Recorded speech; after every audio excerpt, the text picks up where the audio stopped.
Bab 3371. Adikmu lenyap dalam sekejap. Mengalahkan. Peri melempar pandangannya ke arah Tian Dao dan menggerutu, omong kosong. Mendengar itu, Tian Dao tertawa, peri kecil, kamu masih kecil, tidak tahu akan kemampuanku, biasa saja. Peri masih ingin berkomentar, mendadak Mileye mengelus-elus kepalanya yang kecil, lalu tersenyum, ayo kita pergi ke menara berikutnya. Peri mengiyakan, baiklah. Mileye dan kelompoknya tiba di menara keempat, mendadak Tian Dao berbicara, Mileye, bisakah aku melihat pedangmu? Mileye mengiyakan dan membuka telapak tangannya, pedang biru gaib melayang ke depan Tian Dao. Tian Dao menggenggam pedang biru gaib, seketika wajahnya menjadi sangat serius. Mileye, siapa yang membuat pedang ini? Mileye tersenyum, adik perempuanku. Tian Dao mengernyitkan kening, adik. Mileye mengiyakan, ya. Tian Dao berpikir sejenak, lalu berbicara, adikmu sungguh luar biasa. Kemampuannya mungkin tidak jauh berbeda dengan milikku. Mileye mengedipkan mata tanpa berbicara. Peri menggelengkan kepala, dia sebelumnya berpikir bahwa Mileye sudah cukup pandai bicara. Ternyata, ada seseorang yang lebih pandai bicara dari Mileye. Kemudian, Mileye mendadak berpikir, pedang biru gaib berubah menjadi cahaya pedang dan menembus pintu menara. Dengan ledakan keras, seluruh pembatas semesta hancur berkeping-keping.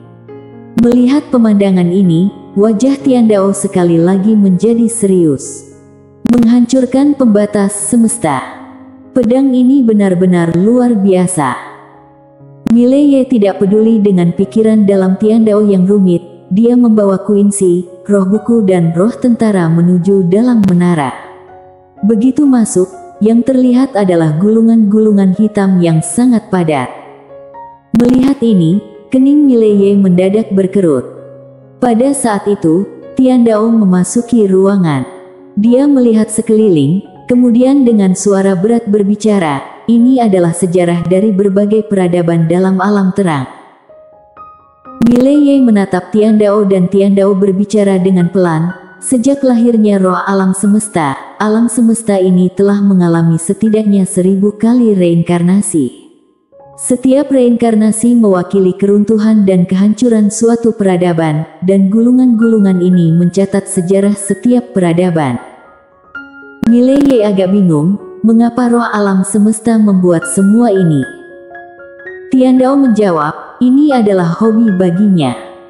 Mileye mengernyitkan kening, hobi. Tian Dao mengiyakan, setiap kehancuran peradaban adalah karyanya. Dia menyimpan ini karena 2 alasan. Pertama, sebagai hobi dan kedua, sebagai jarahan perangnya. Selain itu, dia juga sedang belajar seni bela diri dari setiap peradaban. Mileye berbicara dengan serius, dia juga belajar. Tian Dao mengiyakan ringan, pada perang besar pertama, hampir saja roh alam semesta ini dimusnahkan oleh makhluk spiritual di alam semesta ini. Sejak saat itu, ia mulai belajar, berharap untuk menjadi lebih kuat. Setelah semua, sebagai roh alam semesta, dia juga memiliki musuhnya sendiri. Mileye berbisik, musuhnya adalah roh-roh semesta lain, benar. Tian Dao mengiyakan, ya. Mileye terdiam. Tian Dao menggelengkan kepala, di zaman ini, selalu begitu, ikan besar memakan ikan kecil dan ikan kecil memakan udang. Semua makhluk spiritual hanya memiliki 2 tujuan, yaitu bertahan hidup. Mileye mengiyakan ringan, memang benar. Tian Dao melihat sekeliling, lalu berbicara, namun, roh alam semesta di sini sekarang juga menjadi sangat kuat. Karena, ia menghancurkan ribuan peradaban alam semesta, artinya, ia telah berevolusi ribuan kali. Mileye mengerutkan kening, setiap kali menelan makhluk spiritual alam semesta, itu akan berevolusi. Tian Dao mengiyakan, ya. Mileye berbisik, menelan segala sesuatu untuk memperkuat diri sendiri. Tiandao tersenyum, ya, itulah cara latihan roh alam semesta. Jika mereka menelan roh alam semesta dari alam semesta lain, akan menjadi lebih menakutkan. Dengan berhenti sejenak, dia melanjutkan, dari yang ku ketahui, pada masa itu, roh-roh dewa di alam semesta itu, roh alam semesta itulah yang benar-benar menakutkan.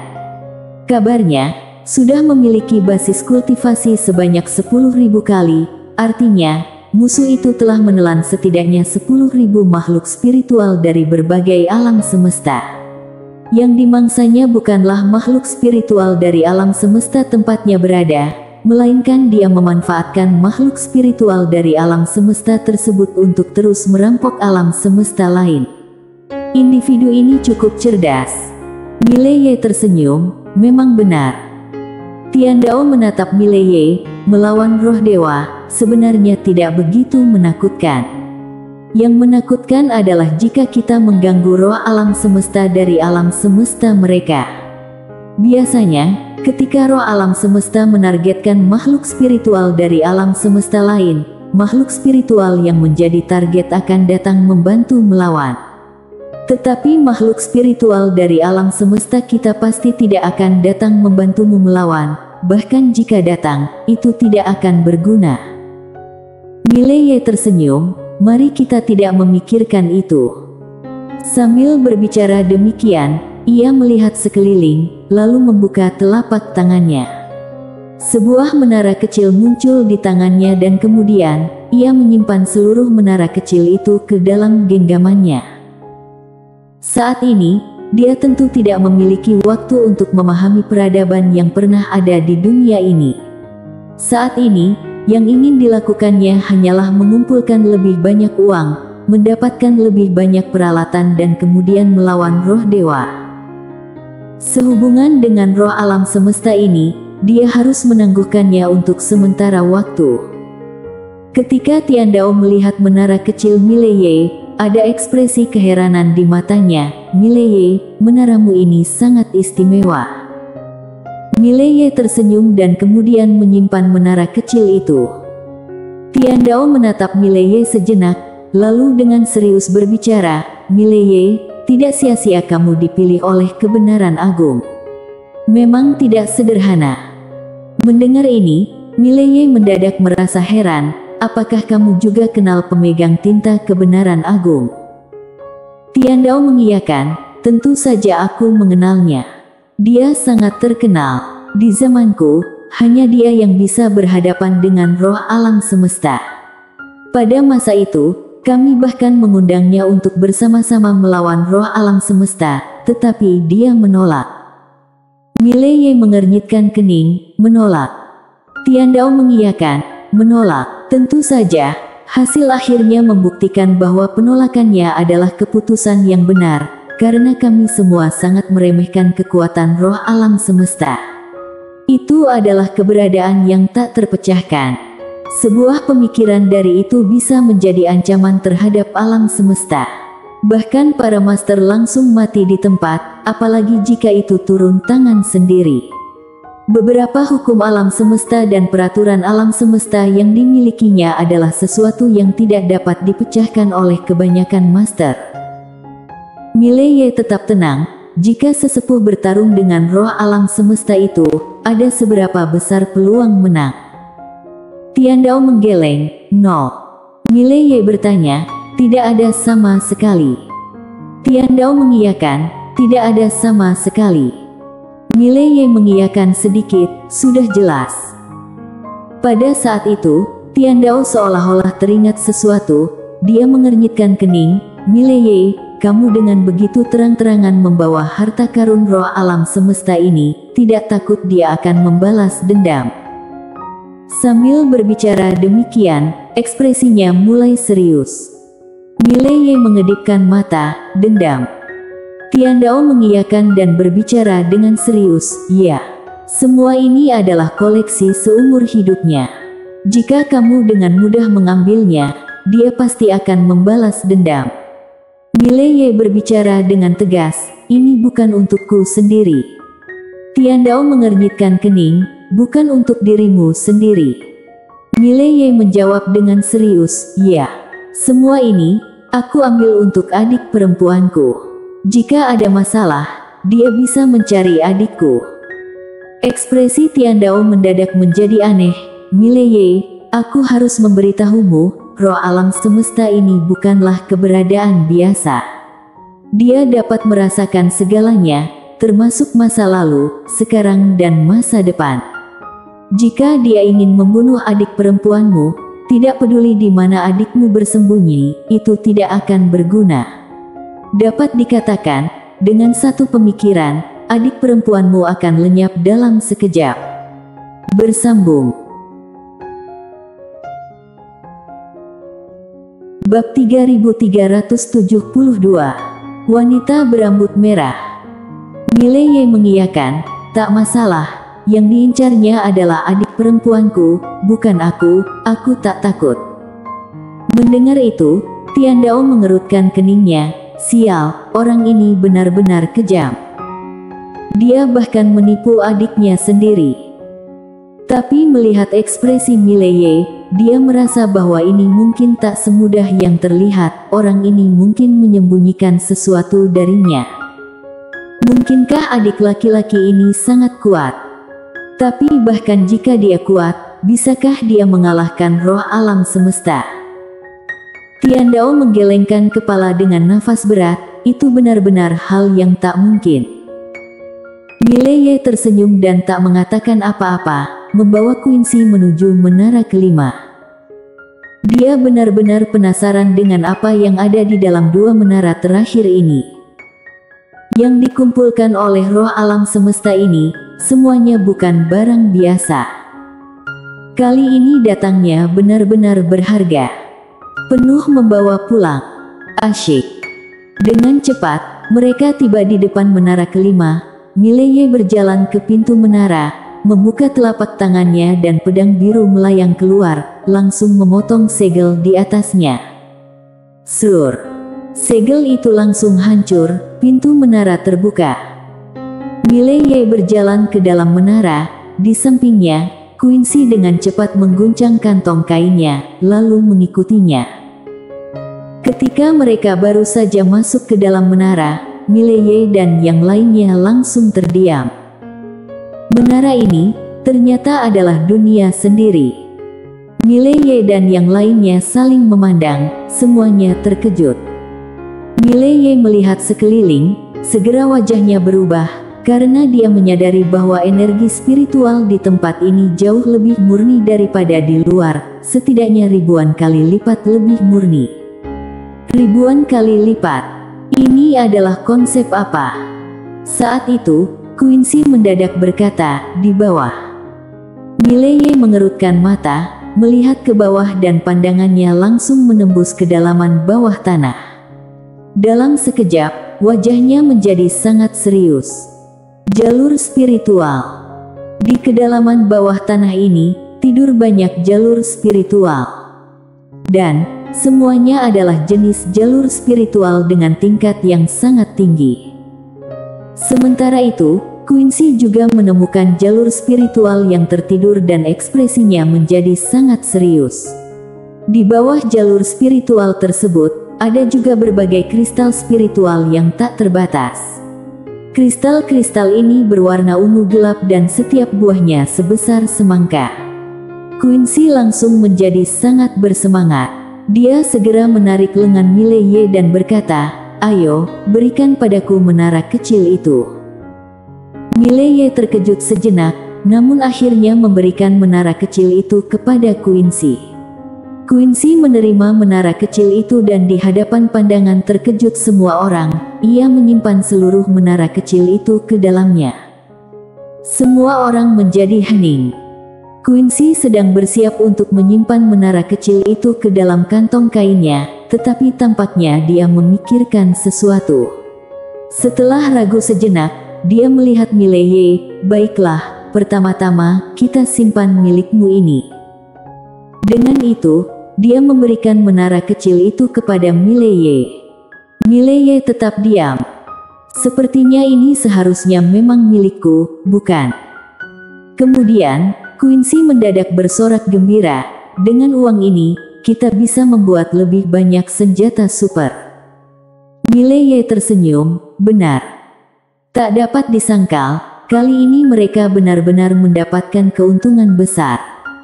Mereka berdua, Mileye dan Quincy, memang sedang kekurangan uang dan sekarang mereka mendapatkan begitu banyak. Rasanya begitu menyenangkan. Saat itu, Tian Dao bersuara dengan serius, "Aku pikir, dengan melakukan ini, roh alam semesta akan marah dan itu bisa membuatnya membunuh kalian. Apakah kalian benar-benar tak takut padanya sama sekali?" Quincy menggeleng, "Tak takut." Tian Dao bingung, "Mengapa?" Quincy menatap Mileye, "Katakanlah." Mileye berpikir sejenak, lalu berkata, "Aku melakukannya untuk adik perempuanku." Tian Dao menatap tajam Mileye, "Karma ini, sepertinya adikmu tak mampu menanggungnya." Mileye mengiyakan, "Itu urusannya sendiri." Tian Dao langsung mengerutkan keningnya, "Kamu benar-benar tak punya hati nurani. Kamu mengecoh adikmu begitu, kamu." Mendadak seorang peri menyela, "Kakak Ye tak mengecoh adiknya, dia mengecoh roh alam semesta." Mendengar itu, Tian Dao agak bingung.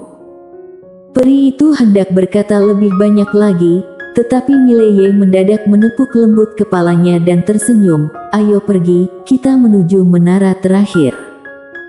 Peri itu menggelengkan kepalanya dengan gerakan mata yang dramatis. Mileye melangkah menuju menara terakhir dan Quincy dengan cepat mengikutinya. Ketika mereka sampai di depan menara terakhir, Mileye membuka telapak tangannya dan pedang biru berkilauan langsung menjadi cahaya pedang, memotong segel yang melindungi menara itu. Sur! Segel itu langsung lenyap. Mileye melangkah masuk ke dalam menara, tapi pada saat itu, Tian Dao mendadak berkata, "Tunggu sebentar." Mileye menoleh ke arah Tian Dao dan Tian Dao menatap tajam menara itu, "Mundur. Mundur." Mileye mengerutkan kening dengan sedikit kebingungan, tetapi pada saat berikutnya, matanya mendadak menyipit. Pada saat itu, cahaya darah mendadak meluncur keluar dari menara itu. Tian Dao menunjukkan ekspresi kejam, melangkah maju dan dengan gerakan tangan kanannya, kekuatan mengerikan meletus. Dentuman. Tian Dao mundur dengan cepat puluhan ribu kaki. Pada saat yang sama, cahaya darah meluncur langsung ke arah Mileye. Menerjang dengan keras. Mileye mengerutkan kedua matanya, dan pedang biru gaib di tangannya langsung terbang keluar. Pada saat yang sama, jiwa pedang dunia seperti gelombang yang membanjiri keluar dari tubuhnya, kemudian menuju ke depan dengan cepat. Dentuman keras. Dengan dentuman keras yang bergema, semua pedang dunia milik Mileye pada saat itu langsung terpental hingga beberapa ribu zang jauhnya. Sementara itu, pedang biru gaib yang menjadi yang terdepan juga terpaksa mundur berkali-kali, dipaksa mundur oleh sinar merah yang menyilaukan dan dalam sekejap, pedang itu kembali hingga di depan Mileye. Mileye menunjukkan ekspresi serius di matanya. Langkahnya maju ke depan dan tangan kanannya langsung meraih pedang biru gaib. Pada saat yang sama, jiwa pedang dunia kembali membanjiri keluar. Tak hanya itu, pada saat ini, dia juga langsung menggunakan kekuatan garis darah. Pedang biru gaib seketika berubah menjadi merah darah. Dentuman.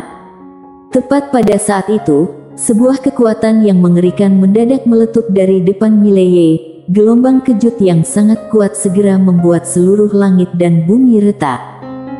Mileye tak bergerak mundur sedikit pun.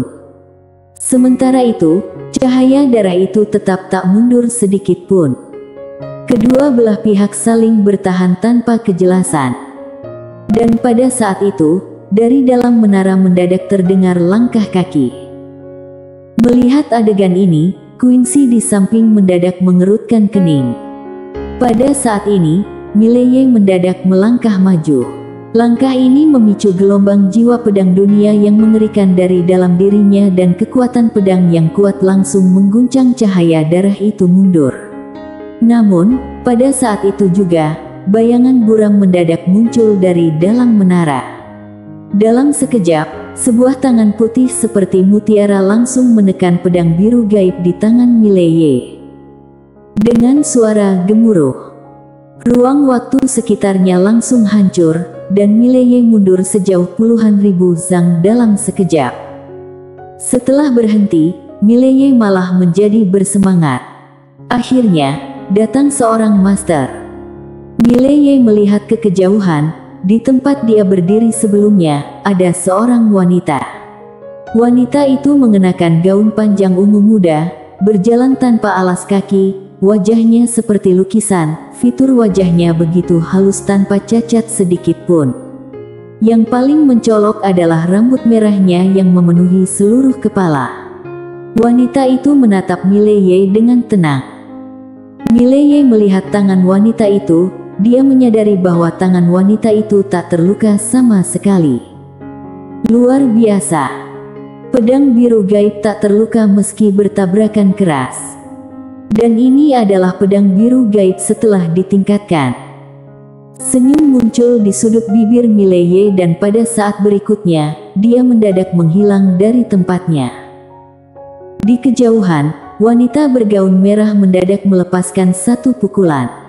Dengan dentuman, cahaya pedang mendadak terpental, Mileye terpental hingga puluhan ribu zang jauhnya. Sementara wanita itu tetap berdiri di tempatnya, menatap Mileye tanpa bergerak. Kemudian, wanita itu mengulurkan tangan kanannya, mengacungkan jari telunjuknya ke arah dirinya sendiri. Bersambung.